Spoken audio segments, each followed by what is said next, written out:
Maagizo ya kutuelekeza nini cha kufanya tumeyakataa. Ni juma moja sasa tangu Tanzania imalize uchaguzi mkuu wake, lakini ripoti za waangalizi kutoka jumuiya mbalimbali zinasema kuwa uchaguzi huu haukuwa huru wala wa haki na uligubikwa na dosari nyingi.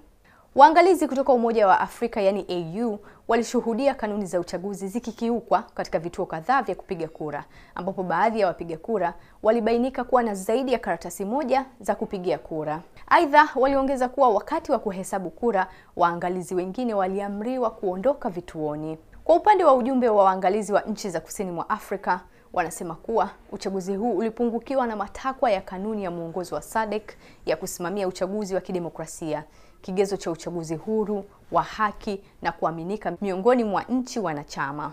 Ujumbe huo vile uliripoti kuhusu kutengwa kwa wagombea wa upinzani kwa kukamatwa na kupewa vitisho, ikiwa ni pamoja na kuwekwa rumande kwa kiongozi wa upinzani Tundu Lissu akikabiliwa na mashtaka ya uhaini.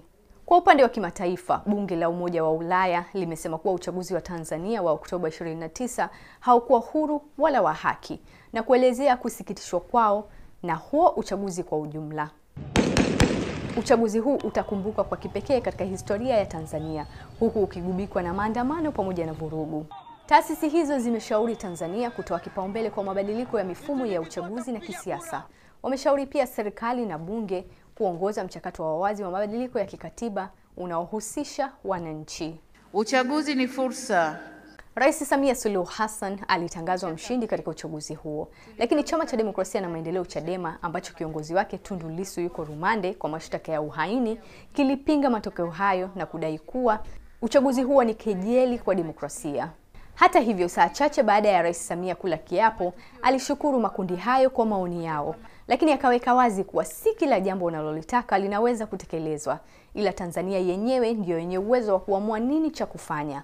Na kunukuu maneno ya rais wa awamu ya 3 Benjamin Mkapa wakati akiapishwa kuwa rais mwaka 2000. Na washukuru watazamaji wa kimataifa kuja kushuhudia uchaguzi wetu ulivyofanyika. Walipotusifu, tumepokea sifa hizo kwa unyenyekevu mkubwa. Tumesikia pia waliodhani hayakwenda sawa na mengine hata sisi wenyewe tumeyaona.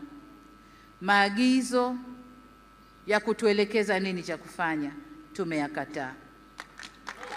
Ushauri wao tutauzingatia ili tufanye vizuri zaidi siku zijazo. Mwisho wa kunukuu.